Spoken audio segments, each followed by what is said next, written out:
우리나라 사망률의 1위가 바로 암입니다. 2위는 심장질환이고 3위는 폐렴이에요.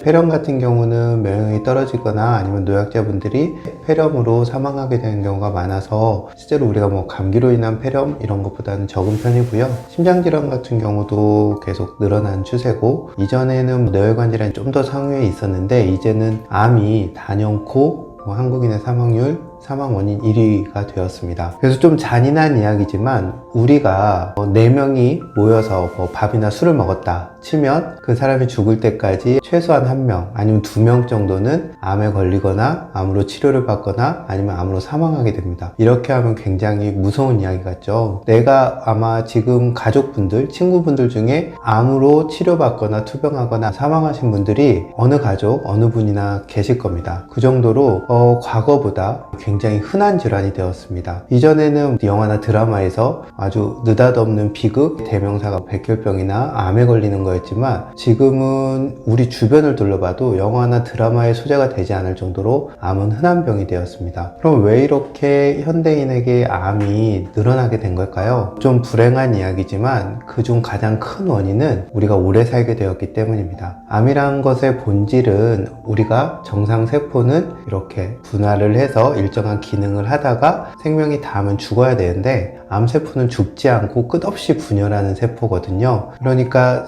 세포들 간에 서로 이렇게 약속을 어기고 각자 도생의 상태에 빠진 그런 세포 집단을 암이라고 할 수가 있습니다. 근데 이렇게 암이 생기게 되는 가장 큰 이유는, 우리가 정상적인 세포의 기능이나 분화 과정에서 오류가 발생하게 되거든요. 우리는 여러 가지 기능을 가진 복잡한 생명체로 진화를 했지만 그럼에도 불구하고 완벽하지가 않아요. 그래서 이 불완벽함에서 생기는 어떤 세포 분열이나 분화 과정에서의 오류가 생기는데, 그 오류가 처리되지 못하고 축적이 되게 됩니다. 그런데 이 오류의 축적이라는 것이 아무래도 나이가 많으면, 고령화된 상태에서는 좀 더 많이 발생하게 되죠. 그래서 우리가 뜻하지 않게 맞이하게 된 이런 장수 시대가 어떻게 보면 암이 증가하게 된 가장 큰 원인이라고 할 수도 있습니다.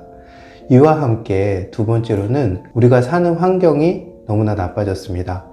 우리가 숨쉬는 공기, 우리가 먹고 마시는 음식과 물, 그 다음에 현대인에게 만병의 근원으로 일컬어지는 스트레스, 이런 것들에 나를 둘러싼 환경들이 암에 발생하기 쉬운 조건이 되었습니다. 끝으로 여기에 만약에 내가 부모님으로부터 또는 선대로부터 물려받은 암이 쉽게 발생할 수 있는 유전자를 타고났다면 그 암의 발생 비율은 더 높아질 겁니다. 그래서 이런 어떤 유전적 특징, 우리를 둘러싼 환경, 그리고 어떤 장수시대, 이 세 가지가 맞물려서 현대인은 암에 걸릴 확률이 높아진 거죠. 그리고 이전보다 어떤 진단 기술이 발달한 것도 한 가지 이유가 될 겁니다. 특히 갑상선암이나 전립선암 같은 경우 우리가 건강진단을 통해서 쉽게 발견하게 되었거든요. 그래서 이전 같으면 어쩌면 모르고 살았을지도 모르는 암들도 발견하게 되는 겁니다. 그래서 암의 발생률이 더 증가하게 된 요인도 있습니다. 암이라는 질환을 딱 걸리게 되면요, 멘붕에 빠집니다. 어떤 사람은 우리가 암 진단을 받는 동안 남은 생명 에너지의 50% 정도가 사라진다, 이런 이야기를 하기도 하거든요. 그러니까 누구나 당신은 암입니다 라는 말을 듣는 순간 웬만한 강심장이라도 앞으로 내가 죽게 되겠구나, 죽음을 바로 떠올리게 됩니다. 하지만 이제 다양한 암에 대한 치료법도 많이 발명이 되었고 발달을 했고, 또 암에 대한 경험적인 데이터도 쌓였고, 무엇보다 건강검진이 발달함으로써 조기에 발견해서 암을 치료하는 확률도 높아졌습니다. 그럼에도 불구하고 암이라는 병의 진단을 받으면 많은 사람들이 공포에 쌓이고 심리적으로 굉장히 불안하게 됩니다. 그래서 암을 진단받으면 빨리 치료해야지, 빨리 없애야지, 이런 생각을 하시게 되는데요. 일부 암을 제외하면 굉장히 천천히 진행되는 질환이라는 걸 잊으시면 안 됩니다. 왜냐하면 우리가 암을 발견하게 된 시점은 적어도 그 암이 생겨서 분열해서 세력을 이루기 시작한 지 한 10년 정도 지난 경우가 대부분이라고 합니다. 그렇기 때문에 내가 일주일, 한 달 암 치료에 대해서 서두르지 않더라도 그 치료의 예후가 크게 달라지지 않아요. 그래서 만약에 나나 아니면 내 가족, 내 친구가 암 진단을 받았다면 1차적으로는 잠시 생각하는 시간을 갖기를 저는 환자분들에게 권하고 있습니다. 왜냐하면 너무 서두르다 보면 나 스스로도 준비도 안 된 상태에서 치료를 받게 되고, 그리고 치료 과정이 아주 좋은 경우라면 모르지만 암의 치료 과정이 꼭 좋은 것만은 아니거든요. 그런 과정 속에서 병도 진행이 되고 나 스스로를 잃고 인생이 무너지는 경우들을 제가 자주 봤습니다. 그래서 암 진단을 받는다면 1차적으로 내 삶을 앞으로 어떻게 살 것인가, 암에 걸린 내 인생을 어떻게 해야 될까 잠시 고민해보는 시간을 갖고요.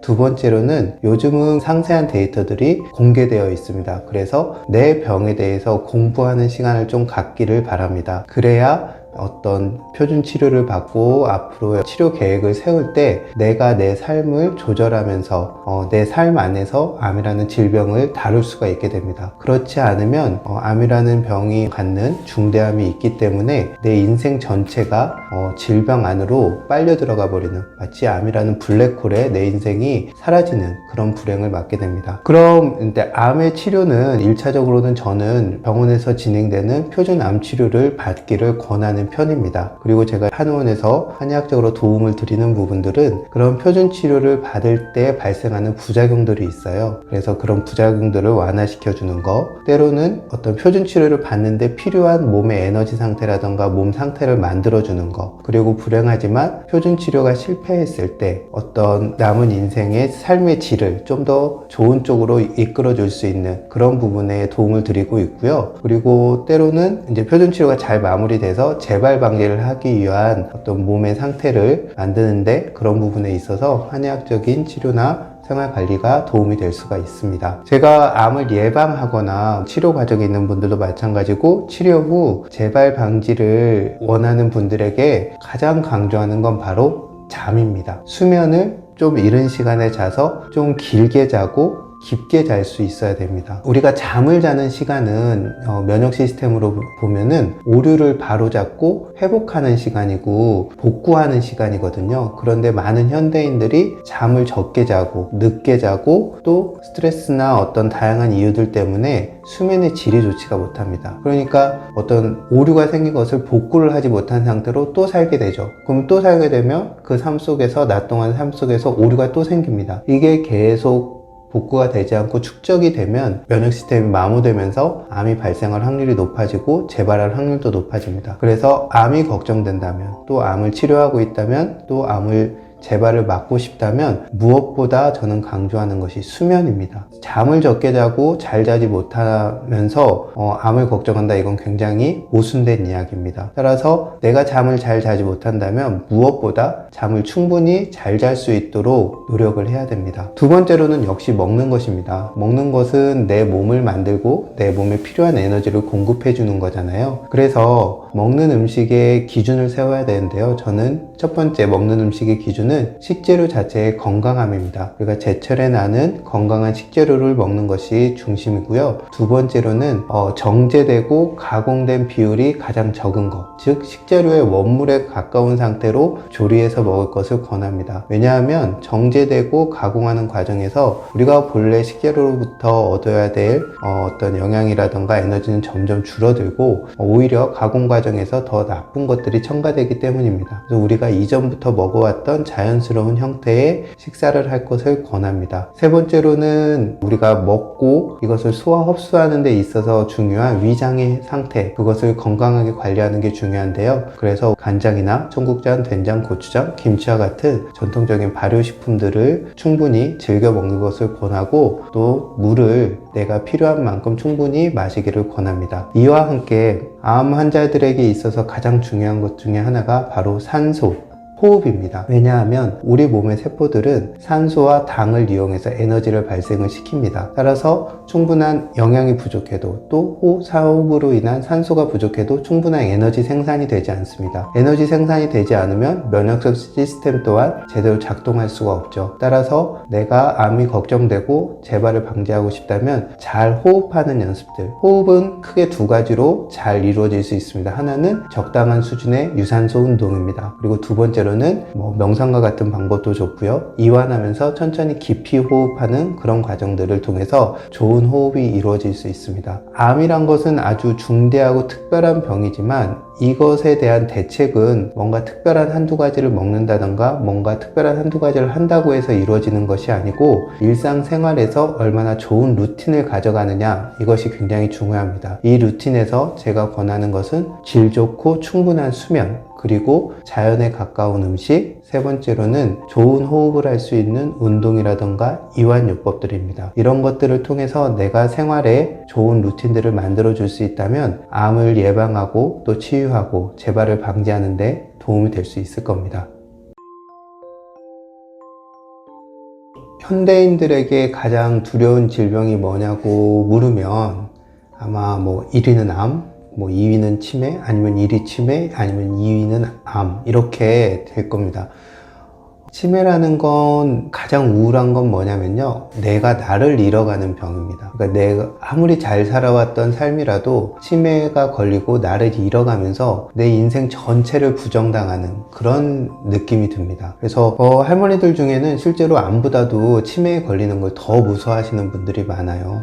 그런데 이게 안 걸리고 싶다고 해서 안 걸리는 것도 아니고 아직 뚜렷한 치료 방법도 없죠. 그러다 보니까 많은 분들이 치매에 좋다, 뇌에 좋다 이런 것들을 찾아 드시는 경우도 많고 이런 것에 대한 다양한 방법들도 이야기하는데요. 그럼에도 불구하고 우리나라 사회가 아주 빠르게 초고령화 사회에 접어들면서 치매 인구가 늘어나고 환자 본인도 괴로운 일이지만 환자를 케어하는 가족들, 그분들의 삶까지도 상당히 우울하고 지쳐가고 이런 경우들이 많기 때문에 이미 초고령화 사회에 접어든 우리 사회에서 치매의 문제는 생각보다 크다고 할 수 있습니다. 제가 한의원에서 진료를 하면서도 아주 경도의 치매에 걸린 어르신들은 보게 돼요. 그 어르신들은 이제 본인이 내가 치매에 걸려서 약을 복용하고 있다는 인지를 하고 계십니다. 그럼에도 불구하고 오셔서 같은 말을 계속 반복을 하세요. 지난번 오셨을 때 똑같은 질문을 하셨던 걸 오늘도 와서 물어보고 왜 안 낫느냐고 자꾸 물어보시고 이렇게 되죠. 그러니까 치매라는 건 과거에 아주 오래전 기억, 발병하기 전의 기억은 어느 정도 유지가 되지만 새로운 기억들이 입력이 잘 안 되는 특징이 있습니다. 그러다 보니까 환자 본인보다도 그때는 주변에 있는 의사라든가 가족분들, 친구분들이 더 답답해하는 경우도 많죠.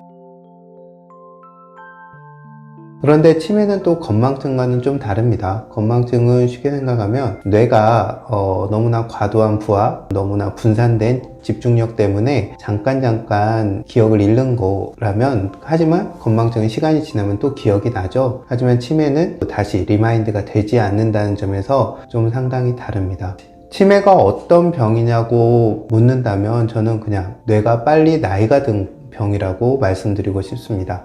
우리 뇌를 이루고 있는 세포들도 다양한 기능들을 하면서 나이를 먹게 되는데요. 그런데 이 나이를 먹는 속도가 다른 사람보다 빠르면 뇌의 기능들, 뇌세포의 기능들이 줄어들겠죠. 그러다 보면 이전에 했던 뇌의 인지작용들이 정확히 일어나지 않게 되고 그걸로 인해서 다양한 문제들이 생기게 됩니다. 그렇기 때문에 우리가 치매에 걸리면 애로 돌아간다고 하잖아요. 성인이 돼서 인지를 하고 인식을 하고 했던 어떤 행동들이나 어떤 사고 기능들이 다시 철모르는 어린아이처럼 돌아가게 되는 거죠. 더 퇴행을 하게 되면은 하지 않았던 그런 행동까지도 하게 되고 때로는 어떤 인격의 변화도 일어나게 됩니다. 치매 중에 가장 흔한 치매는 알츠하이머형 치매입니다. 알츠하이머형 치매는 여성들이 조금 더 많은 부분들을 가지고 있는데요. 그 이유는 여성들 같은 경우 여성 호르몬이 뇌세포에도 기능을 하는데 폐경 이후로 여성 호르몬 수치가 줄어들면서 뇌세포에 대한 기능들도 함께 저하되기 때문에 여성들이 좀 더 발병하는 경우들이 많은 편입니다.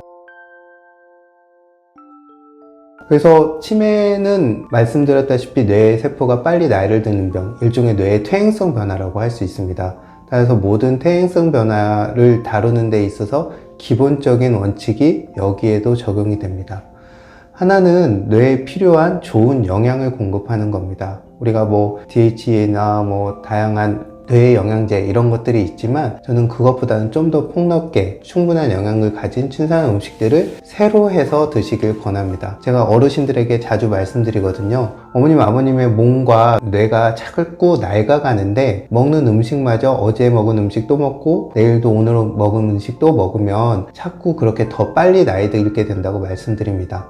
따라서 치매가 걱정되고 또 경도 치매로 약물을 복용하고 있는 분들이라면 내가 이전에 안 먹어봤던 음식들을 드시길 권합니다. 왜냐하면 뇌는 그게 먹는 음식에서 얻는 자극이 됐건 내가 뭘 배우는 것이 됐건 새로운 자극들을 좋아하거든요. 그래서 평생 먹어왔던 음식이 아니라 내가 몰랐던 음식들, 새로운 음식들을 자꾸 경험해보고 맛보면 음식 자체가 주는 어떤 영향도 있지만 음식으로부터 얻는 어떤 신선한 자극들도 있기 때문에 그런 것들이 중요합니다. 또 물을 좀 더 충분히 드시고 좋은 기름을 드시길 권합니다. 저 같은 경우는 생들기름을 권하는 편이고 차보다는 그냥 생수, 맹물을 드시길 권하는 편입니다.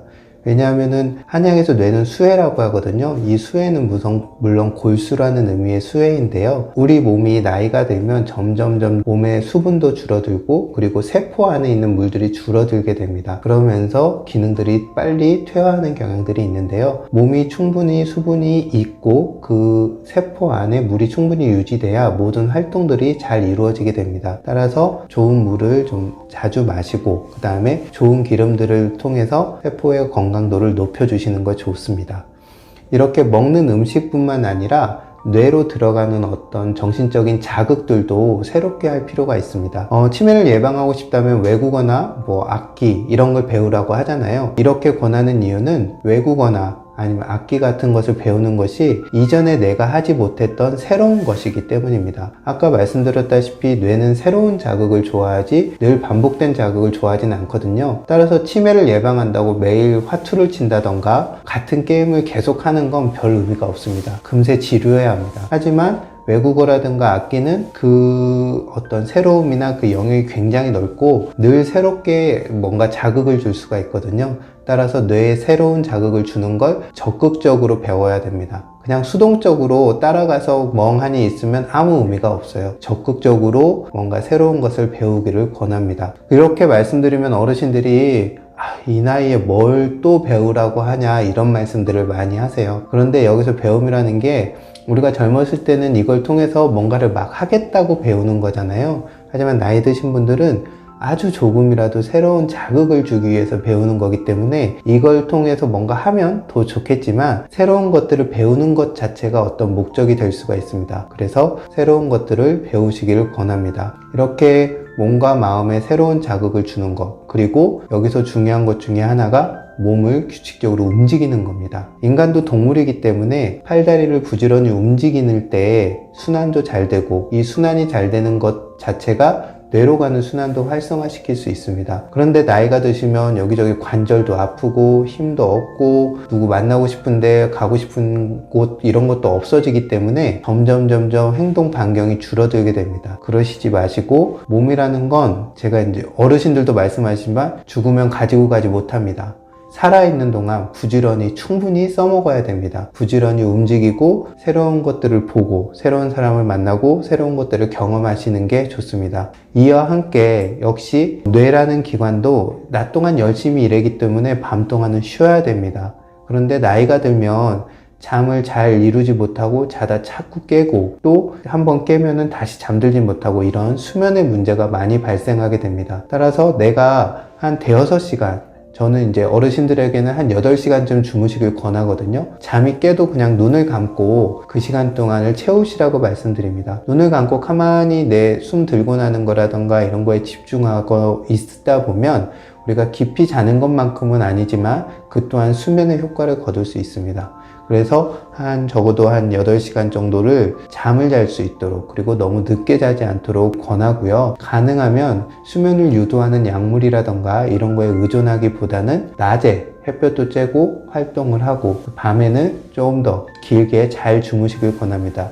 이를 통해서 뇌가 다음날을 다시 리프레시 돼서 하루를 시작할 수 있도록 뇌에게 휴식 시간을 주는 것이죠. 이처럼 몸과 마음에 새로운 것들을 자꾸 먹여주고 그 다음에 부지런히 내 몸을 쓸 수 있을 만큼 쓰고 행동 반경, 생활 반경을 너무 좁히지 말고, 그리고 충분히 잘 자고 이런 것들을 꾸준히 실천하신다면 치매가 발생하는 것을 막을 수도 있고 예방하는 효과도 있고, 또한 치매가 걸려서 약물을 복용하시는 분들이 좀 더 오랫동안 좋은 인지 상태를 유지하실 수 있을 거라고 생각합니다. 먹지 마세요, 피부에 양보하세요, 이런 카피가 있었는데, 그래서 많은 분들이 이제 피부에 직접적으로 뭔가를 많이 합니다. 피부에 좋은 것도 바르고, 그 다음에 이제 시술이라고 해서 다양한, 요즘 뭐 피부과에서 피부병보다 미용 시술을 더 많이 하는 경향이 있어서 다양한 시술들을 통해서 피부에 굉장히 많은 투자들을 하십니다. 이렇게 투자를 하면 물론 안 한 것보다는 좋아집니다. 하지만 이거의 문제는 계속 투자를 해야 된다는 거예요. 한번 투자를 시작하면은 끝이 없습니다. 왜냐하면 내가 만들어 놓은 좋은 피부가 아니기 때문에 외부에서 들어와서 내 피부를 좋게 만든 거잖아요. 그렇기 때문에 공급이 끝이면 다시 원상복귀 됩니다. 그러면은 또 나빠지겠죠? 그러면 또 투자를 해야 되고 또 투자를 해야 되고, 물론 뭐 아주 형편이 좋으신 분들은 그것도 한 가지 방법이겠지만, 하지만 저는 그런 방법이 피부 자체는 좀 곱게 보이게 할지 모르지만 피부가 나쁘게 된 원인을 해결하지는 못한다고 생각합니다. 피부의 문제, 어떤 피부가 탄력을 잃든 빛을 잃든 처지든 트러블이 생기든 이 피부의 문제를 접근할 때 가장 중요한 것은 피부도 내 몸의 일부라는 점을 잊으시면 안 됩니다. 왜냐하면 피부가 단독적으로 탈이 나는 경우는 외부의 어떤 나쁜 것과 일시적으로 접촉했을 겁니다. 우리가 풀독이 오른다던가 뭔가 이렇게 약물에 접촉을 했다던가, 그리고 때로는 뭔가 독성이 있는 음식물들을 먹어서 위장에 갑자기 식중독과 같은 탈이 났다던가, 이런 것처럼 외부의 일시적인 것에 노출이 돼서 나쁜 거에 노출이 돼서 트러블이 생기는 경우를 제외하면은 내부에 뭔가 장기라던가 혈행이라던가 이런 문제가 피부로 표현이 된 거라고 봐야 됩니다. 그렇기 때문에 피부의 문제를 접근할 때 가장 먼저 생각해야 될 건 내 건강에 어떤 부분이 문제가 있는가, 이것을 먼저 찾는 것이 가장 중요합니다. 즉 우리가 고혈압, 당뇨 뭐 이런 증상들이 생길 때도 내 몸에 어디가 문제가 있어서 혈압이 오르고 혈당이 오르지 이렇게 찾아야 되는 것처럼 피부의 문제도 무엇 때문에, 우리가 왜 감기로 인해서 고열이 나도 막 열꽃이 피고 피부가 나빠지잖아요. 체하고 장 상태가 안 좋아져도 피부가 나빠지고, 며칠 잠을 못 자도 피부가 푸석푸석해지고, 이런 것처럼 무엇 때문에 내 피부의 상태가 이렇게 되었는가를 찾아서 그것을 해결하는 것이 가장 중요합니다. 무턱대고 피부에만 집중해서는 좋은 해결을 못 보는 경우가 많습니다.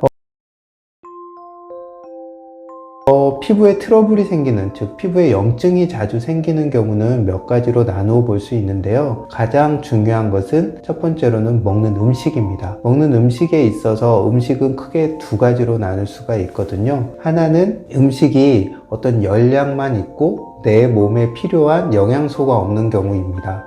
이런 경우는 가공식품을 많이 먹는다던가, 그 다음에 열량 위주, 너무 탄수화물 위주의 식사를 한다던가 이런 경우가 생기겠죠. 쉽게 생각하면은 나무에 좋은 퇴비는 주지 않고 계속 화학 비료라던가 이런 것만 주는 것과 마찬가지입니다. 그러면은 겉으로는 어떨지 몰라도 열매라던가 입의 윤기라던가 이런 게 줄어드는 것처럼 우리가 먹는 음식이 내 몸을 건강하게 하는데 필요한 좋은 영양을 갖추지 못하거나, 때로는 역으로 그 음식물 때문에 내 몸 안에 염증이 자꾸 생기는 상황이 된다면 피부도 나빠질 수밖에 없습니다. 두 번째로는 어떤 혈행의 순환의 문제입니다. 혈행의 순환의 문제는 어떤 말단까지의 순환이 안 되는 전체적인 물리적인 순환과, 두 번째로는 혈액의 조성입니다. 즉 혈액이 끈끈하고 어떤 염증을 일으킬 수 있는 물질들을 많이 포함하고 있다면 당연히 피부로 가서 염증들을 일으킬 수 있고 트러블을 만듭니다. 그리고 그런 것들이 없더라도 충분히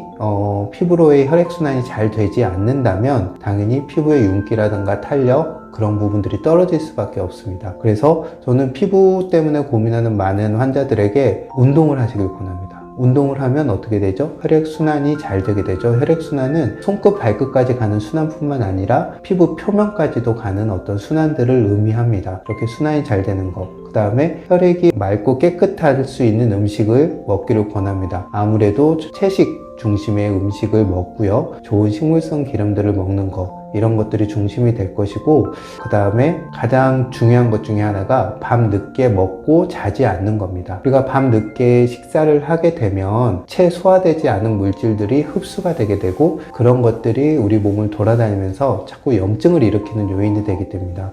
따라서 피부의 문제로 고민한다면 밤늦게 먹고 자는 것, 최소한 3시간 정도는 공복 상태를 유지하는 게 중요합니다. 따라서 심야에 음주하는 것은 최악이겠죠. 술은 독성 물질이기 때문에 우리 몸이 그것을 해독하기 위해서 노력을 해야 되고, 늦은 시간에 먹는 것 때문에 우리 몸 안에 염증성 상태를 계속 만들게 됩니다. 따라서 술을 끊는 것이, 야식을 끊는 것이 피부를 가장 좋게 하는 지름길이 될 수 있습니다. 세 번째로는 장의 상태입니다. 우리 몸을 입체적으로 보면 장은 몸 안에 있는 피부라고 할 수가 있습니다. 실제로 환자분들을 봐도 장의 상태가 나쁜 사람들은 피부의 상태가 좋지 않은 경우가 굉장히 많습니다. 왜냐하면 장을 하는 것은 어떤 역할을 하죠? 음식물을 소화하고 흡수하는 역할을 하죠. 그리고 장 내에는 우리 몸을 이루고 있는 세포들보다 훨씬 많은 세균들이 살고 있습니다. 이 세균들이 거기서 살면서 내놓는 어떤 대사 산물들이 있거든요. 그래서 장내의 환경이 나빠지게 되면 이 세균들이 내뿜는 안 좋은 물질들이 흡수돼서 혈행을 타고 돌아다니면서 피부에 문제를 일으키게 됩니다. 그래서 뱃속 농사, 장내 농사를 잘 짓는 것이 피부를 곱게 하는 가장 큰 요인이 됩니다. 그래서 많은 분들이 유산균 제품을 먹기도 하고, 요즘은 프리바이오틱, 프로바이오틱 막 이렇게 기능성 식품들을 찾는데요. 저는 그냥 전통적인 우리 발효식품을 먹기를 권하는 편입니다. 예를 들어 김치를 먹는다고 쳐보죠. 김치에는 김치 유산균이 들어있죠. 김치 유산균이 살면서 거기서 내놓은 어떤 대사 산물들, 좋은 산물들이 있겠죠. 세 번째로는 배추나 무와 같은 그런 것들이 충분한 영양도 좋지만 섬유질도 충분히 공급할 수가 있고, 또 장내 세균에 좋은 먹잇감이 될 수가 있습니다. 이런 것들을 다 갖추고 있는 청국장이나 김치 같은 발효식품을 먹는 것이 어떻게 보면 아주 고가의 기능성 식품을 먹는 것보다 훨씬 유익할 겁니다. 이렇게 우리가 먹는 음식, 그리고 혈행을 도와주는 어떤 운동들, 그리고 장내 농사를 잘 짓는 것, 이런 것들이 피부 문제를 해결하고 좋은 피부를 이루는데 도움이 될 겁니다. 그리고 이와 함께 여성분들이 이제 고민하는 것들 중에 하나가 피부가 처지는 문제죠. 피부가 처진다는 건 뭐냐면 피부가 탄력을 잃고 중력에 의해서 아래로 내려앉는 것을 말합니다. 그래서 이것을 막기 위해서 피부를 마비시키는 보톡스 같은 주사를 맞기도 하고, 내 몸의 일부를 가져다 채우기도 하고, 또 실로 꿰매서 올리기도 하죠. 이런 시술들을 하게 되는데요. 이런 시술들은 효과는 있습니다. 하지만 그것이 역시 지속될 수가 없죠. 왜냐하면 시간의 흐름과 중력의 힘을 이겨낼 수가 없습니다. 그렇기 때문에 그런 거에 일시적으로 꼭 필요해서 도움을 받을 수도 있을 겁니다. 하지만 처지지 않는 내 몸 안에 있는 어떤 중력을 이겨내는 힘을 키우는 것이 어떻게 보면 가장 근원적인 힘이 도움이 될 수가 있습니다. 이런 항중력의 힘을 키우는 것은 비단 피부가 처지는 것을 막을 뿐만 아니라 우리 몸이 스스로 잘 서고 걸을 수 있는 어떤 직립의 힘을 키우는 데도 도움이 됩니다. 제가 환자분들에게 참장과 같은 운동을 권하는 것도 그런 것이고요. 우리가 흔히 말하는 코어 운동, 그 다음에 좋은 호흡을 할 수 있는 운동들, 그리고 가벼운 근력 운동과 걷기, 달리기 같은 이런 운동들이 그런 힘들을 키워주는 데 도움이 될 수 있습니다.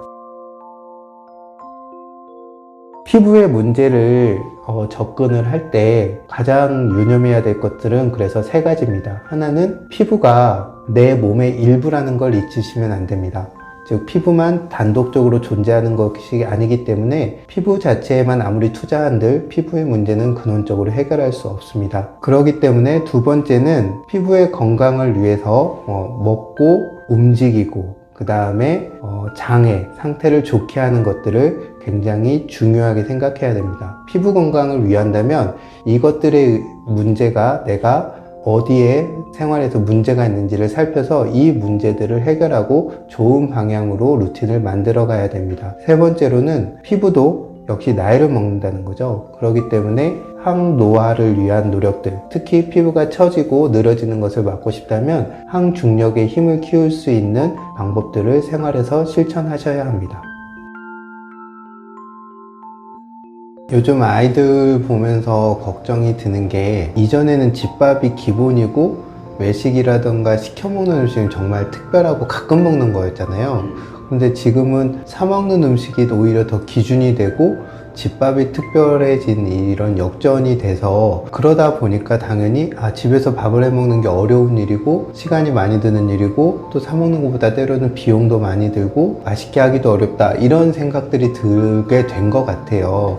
저희 한 세대 부모님들만 해도 밥은 집에서 먹는 거, 밖에서 뭐 다 술자리 하고 와서도 집에서 또 밥 먹는 어르신들도 많았고 그랬는데, 그런 시대적인 변화가 생겨서 오히려 그냥 막연히 진입장벽이 많아진 것 같아요. 제가 만든 영상을 보시면 알겠지만 저는 음식을 절대 복잡하게 하지 않거든요.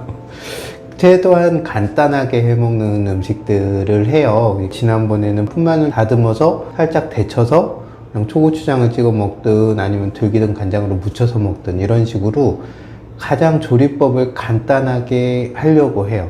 그게 중요한 것 같아요. 그러니까 셰프들의 영상들을 보면 조리 도구와 기본 양념에서 엄두가 나지 않는 거죠. 그걸 다 하려면 엄청나게 뭔가를 갖춰야 되는데, 저는 그런 음식은 사 먹어야 되는 음식이 맞다고 생각이 돼요. 물론 집에다 쫙 갖춰놓고 하시는 분들도 있겠지만, 저는 집밥의 기준은 간단하고 짧은 시간 안에 맛있게 먹는 거, 이게 저는 집밥의 기준이라고 생각을 하거든요. 그래서 그렇게 간단하게 하는 방법들을 통해서 기본으로 몇 가지를 하다 보면 확장성이 되거든요. 제철에 나오는 식재료들은 달라지지만 내가 음식을 만드는 패턴들은 비슷할 수가 있어요. 거기에 물론 이제 식재료의 특징에 따라서 살짝 더해지는 거는 있겠지만, 내가 그런 기본적인 어떤 스킬을 갖추게 되면 그 다음부터는 편하게 이용할 수 있는 거고, 이렇게 간단하게 빠르게 조리하는 것의 장점은 쉽게 할 수도 있다는 장점도 있지만 영양소의 파괴가 적다는 장점도 있습니다. 이렇게 간단하게 빠르게 해먹는 법을 익히고 나서는 이제 마치 사냥꾼이 사냥감을 찾아 떠나듯이 집 근처에 있는 마트라든가 시장이라든가 이런 데 가서 식재료들을 보게 됩니다. 그러니까 우리가 음식을 안 해 먹으면 밀키트가 있건 가공 과자가 있건 음료가 있건 술이 있건 이런 코너만 마트 가서 돌잖아요. 근데 음식을 해 먹다 보면 이제 신선한 식재료들이 있는 코너를 가서 자꾸 들여다보게 됩니다. 그러면 내가 어떻게 해 먹어야 되다는 감이 생기면 저 식재료를 보면 저렇게 한번 해 먹어 봐야겠다, 이런 생각들이 들게 되거든요. 그럼 사다가 한번 해 먹어 보고, 물론 다 결과가 좋지는 않습니다. 제가 올리는 영상은 그래도 결과가 좋은 거지만 가끔 결과가 안 좋은 경우도 있어요. 그런 경우는 제가 다 먹습니다. 아내와 딸이 먹지 않기 때문에. 그런 과정들을 통해서 음식에 대한 감각을 익히고 식재료를 경험하고, 이런 것들이 전 중요하다고 생각이 돼요. 우리가 뭐 누구한테 팔 것이 아니잖아요. 우리가 먹을 거기 때문에 모양이 조금 안 좋아도 뭐 맛있게 먹을 수 있으면 좋고, 굳이 막 맛을 첨가해 가지고 멋내지 않아도 좋거든요. 정말 몇 번의 경험만 하다 보면 자연스럽게 자신감이 붙게 되고 쉽게 집밥을 할 수 있게 되는, 그런 게 가능하다고 생각을 합니다. 그래서 이 경험이 저는 굉장히 중요하다고 생각이 돼요.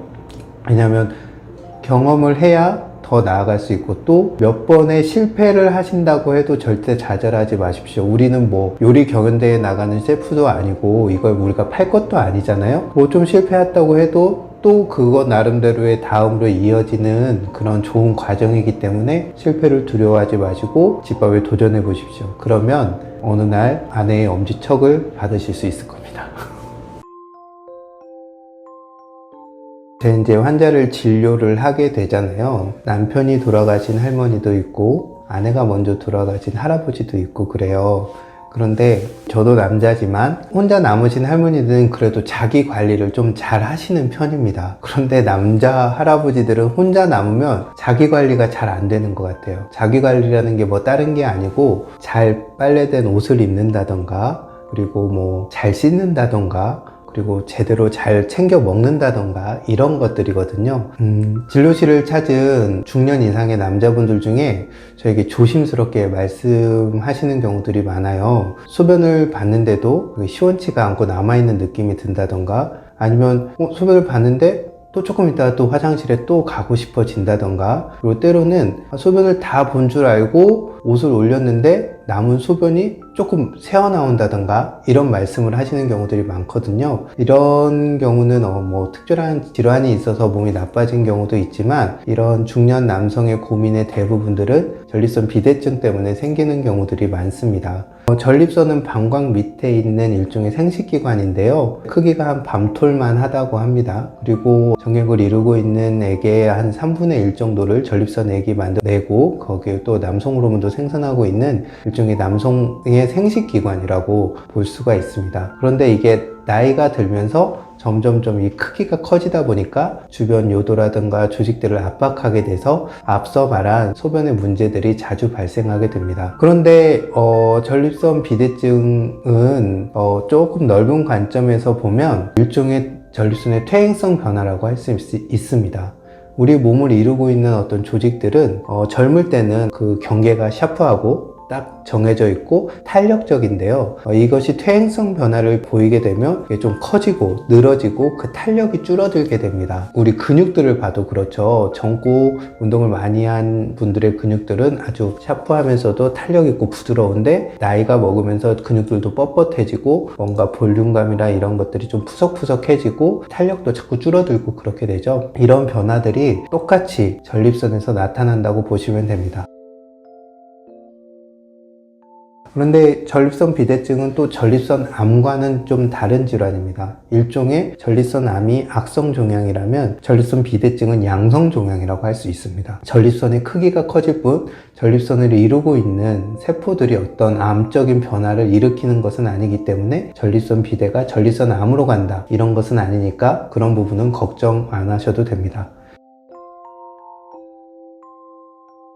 그래서 전립선 비대증에 관해서 여러 가지 기능성 식품도 드시는 분들도 많고 좋다는 것도 많이 하시는데요. 비대증 문제를 전립선에 국한시켜서 보지 마시고 내 몸이 전체적으로 나이가 먹으면서 퇴행성 변화가 된다, 이런 관점에서 접근하시면 좋겠습니다. 그게 관절의 문제가 됐던 내부 장기의 문제가 됐건 퇴행성 변화를 우리가 대할 때 가장 중요한 것은 첫 번째로는 그 부분에 필요한 영양을 우리가 공급해 주는 겁니다. 우리가 차도 기름이 있어야 가고 우리도 밥을 먹어야 움직이잖아요. 모든 우리 몸을 이루고 있는 세포들은 그 필요한 영양과 에너지가 공급이 될 때 제 기능을 할 수가 있습니다. 그리고 두 번째로는 그 부분으로 가는 혈행의 순환을 개선시켜 줘야 됩니다. 그런데 전립선 같은 경우는 우리 몸통에서 가장 아래쪽에 있는 곳이거든요. 가장 아래쪽에 있기 때문에 어떤 구조적으로 그 부분으로의 순환이 떨어지기가 쉽고, 이것이 노화와 맞물리면서 좀 더 순환의 저하로 이어지고, 그래서 그 부분들의 기능이 빨리 퇴행하게 되는 그런 일이 일어나게 됩니다. 그리고 세 번째로는 어떤 한 부분의 퇴행성 변화는 그 주변을 둘러싼 다른 부분들과 연관해서 봐야 됩니다. 마치 무릎이 아프다면 무릎만 볼 것이 아니라 아래 다리라던가 이쪽 허벅지라던가 허리까지 같이 봐줘야 되는 것처럼 전립선도 그 전립선을 둘러싼 주변의 다른 구조물들도 봐줘야 됩니다. 그래서 저는 이제 전립선 비대증 때문에 고민하는 환자분들에게 물론 제가 한의학적 치료도 하지만 앞서 이제 말한 대로 좋은 것들을 공급해 주는 것, 순환을 개선해 주는 이런 방법의 치료도 하지만 생활에서는 크게 세 가지 방면에서 권하는 편입니다. 일단 식생활에서는 제가 권하는 음식들은 토마토, 그리고 콩으로 된 음식, 그리고 녹차입니다. 토마토 같은 경우는 라이코펜 성분이 많다고 하죠. 그래서 라이코펜 성분은 전립선 암을 예방하는 데도 좋은데요. 토마토의 라이코펜은 지용성이기 때문에 기름과 같이 먹는다든가 열을 가해서 먹으면 좋거든요. 그래서 저 같은 경우는 환자분들에게 생들기름을 권하는 편이기 때문에 토마토를 잘라서 소금 아주 조금 뿌리고 생들기름 위에다 드레싱으로 뿌려서 먹거나, 아니면 토마토를 김치찌개에 넣어서 끓여 먹기를 권하는 편입니다. 한번 끓여 먹어 보시면 알겠지만 김치찌개에 토마토를 넣어서 먹으면 굉장히 맛있습니다. 두 번째로는 콩이죠. 콩에는 이소플라본 성분이 많습니다. 전립선 건강에 도움이 되고요. 녹차에 들어있는 폴리페놀 또한 강한 항산화 물질로서 전립선 건강에 도움이 됩니다. 그래서 기본적으로 좋은 식사들을 하시면서 토마토, 콩, 그 다음에 녹차, 이 세 가지를 좀 더 잘 챙겨 드시면 좋을 것 같고요. 반면에 먹어서는 안 되는 음식들이 있죠. 저 같은 경우는 붉은 고기, 그리고 술과 담배를 좀 금하시길 권하는 편입니다. 붉은 고기는 아시다시피 우리 몸에서 어떤 염증도 만들어내게 되고요. 또 가끔 과도한 지방 섭취로 인해서 문제가 생기게 됩니다. 특히 이제 우리 전립선 비대증이 증가하게 된 원인 중에 하나가 우리 식단들이 서구화된 그런 경향성들이 있거든요. 그래서 붉은 고기와 어떤 게 과음하는 것, 그 다음에 흡연 이런 것들을 피하게 하는 편이고요. 생활에 있어서는 전립선 비대증 환자는 무조건 걸으셔야 됩니다. 자주 많이 걸어야 어떤 하지로의 혈행순환이 좋아지고 이런 것으로 인해서 전립선의 퇴행성 변화를 막을 수 있습니다. 그리고 두 번째로는 천천히 깊이 호흡하는 것들이 도움이 됩니다. 천천히 깊이 호흡하는 것은 어떤 호흡의 압력이 아랫배까지 떨어짐으로써 어떤 순환들을 내부에서 가장 전립선이 위치하고 있는 곳까지 활성화시키는 효과도 있고요. 그리고 천천히 깊이 호흡하는 것들은 우리 몸을 이완시키는 효과들이 있어서 자율신경계의 균형 회복에도 도움이 됩니다. 세 번째로는 전립선이 위치하고 있는 그 주변 조직을 이렇게 수축과 이완을 통해서 좀 강화하는 것인데요. 우리가 흔히 케겔 운동이라고 부르는 것들이죠. 여성의 요실금이라든가 남성의 요실금, 어떤 대변이 조금씩 실수하는 그런 경우에도 쓰게 되는데, 이런 케겔 운동을 통해서 주변 근육들도 같이 강화시켜주고, 이런 운동성을 통해서 전립선으로의 순환도 개선할 수가 있게 됩니다. 그래서 천천히 깊이 호흡하면서 그 호흡의 리듬에 맞춰서 골반 저부에 어떤 근육 운동을 해주는 것, 이런 것들이 도움이 되고, 그러면서 충분히 걸어주시면 좋겠습니다.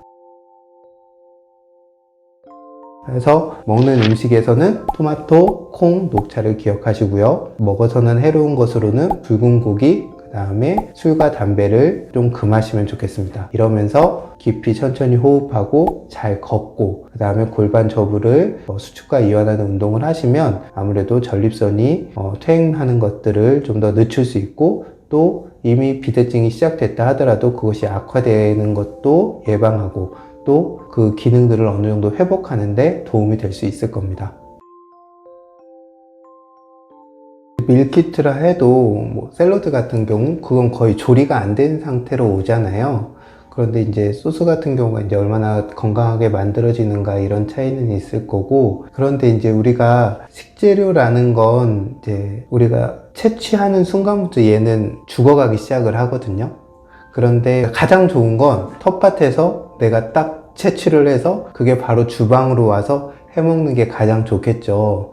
그 다음으로 좋은 건 로컬 마트로 와서 그걸 장을 받아가 내가 해먹는 게 그 다음으로 좋을 거고, 세 번째로는 최소한의 유통 과정을 거쳐서 빠르게 나한테 온 게 좋겠죠. 근데 밀키트가 만들어지는 과정을 한번 생각을 해보면, 생산대에서 시장으로 왔겠죠? 시장이 밀키트 업자한테 갔겠죠?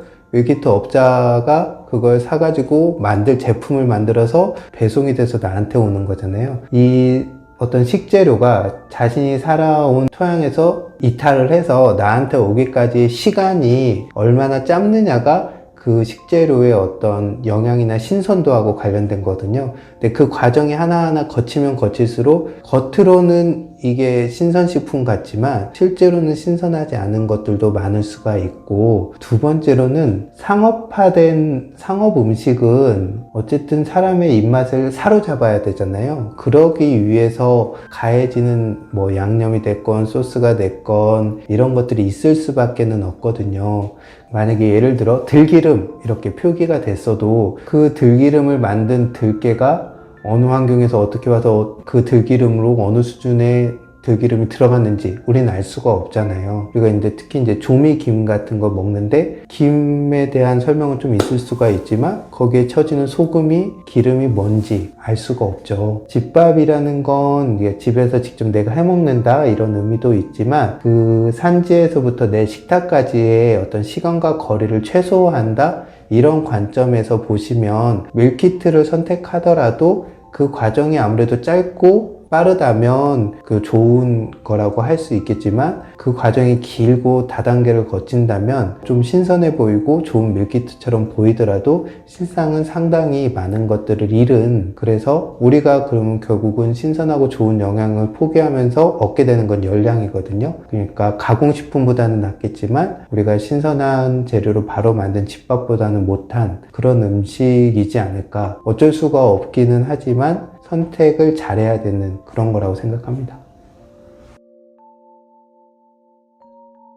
치매의 원인 중에 유전력 이런 경우는 이렇게 특별한 유전자의 결손으로 인해서 뇌가 빨리 퇴행하거나 손상되는 질병들은 있기는 해요. 그러긴 하지만 일반적인 경우로 봤을 때 유전자가 씨앗이라면 그 사람이 수십 년간 어떻게 살았느냐가 어떤 토양과 같은 거라 그 유전자가 스위치가 켜지고 안 켜지고는 그 시간이 저는 더 중요한 것 같아요. 타고난 유전자보다는 물론 그러니까 우리가 막 엄청 오래 살게 되면 당연히 확률은 높아지겠지만 유전보다는 오히려 내가 어떤 인생을 살았는가, 그러니까 내가 즐겁고 행복하고 새로운 것을 많이 접하면서 많이 웃고 살았는가, 아니면 내가 정말 고심하고 스트레스 많이 받고 어떻게든 살아남으려고 애쓰면서 살았는가, 그런 시간들이 더 중요하다는 생각을 합니다. 치매에 있어서는.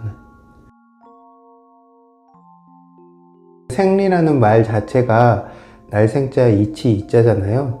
그러니까 이 가임기 여성이 생리적으로 겪는 현상, 병이 아니고 생리거든요. 그래서 이제 한 달에 한 번 오기 때문에 월경이라고 표현을 하기도 하고, 그런데 호르몬의 변주가 불꽃이라면 내가 그동안 쌓아왔던 안 좋은 것들이 화약이라고 할 수가 있죠. 화약이 조금 쌓여 있으면 불꽃이 튀어서 픽 하고 말 것이고, 화약이 이만큼 쌓여 있으면 톡 떨어지면 확 폭발을 하겠죠. 그래서 내가 평소 생활, 생리 주기와 관계없이 내 몸의 상태, 마음의 상태가 어느 정도 수준을 유지하고 있는가, 그런 것들이 중요하고요. 또 여성들 같은 경우는 생리 주기 때 엄청 칼로리를 땡겨 하는 여성들이 있어요. 그러다 보니까 단 것 막 먹고 빵이라든가 과자 같은 거 막 먹는 경우들이 있거든요. 그런 건 우리가 생리를 하려고 하면 자궁 점막이 비우돼야 되는데, 세포를 만들기 위해서는 많은 에너지가 필요하거든요. 그러니까 평소에 에너지가 부족했던, 먹는 게 부실했던, 운동이 잘 안 됐건, 수면이 부족했건, 내가 평소 가지고 있던 몸에 저장된 에너지가 생산 능력이 떨어진 사람들은 그것을 위해서, 생리를 일으키기 위해서 많은 열량들을 막 먹게 되거든요. 그때 먹는 음식들이라는 게 대표적으로 열량만 있지 영양은 없는 것들을 먹게 되고, 가공식품을 많이 먹는다 하면은 그 단기간에 화약을 엄청 쏟아붓는 거죠. 그러면 생리기간이라는 호르몬의 기준에 의해서 불꽃이 탁 튀었을 때 뒤집어지는 그런 상황들이 벌어지기 때문에 내 몸의 에너지 상태라든가 평소 내가 먹고 자는 생활 습관, 이런 것들이 얼만큼의 화약을 쌓아놨는가, 화약 창고가 텅 비었다면 횃불이 떨어져도 불은 나지 않겠죠. 그렇게 보시면 될 것 같습니다.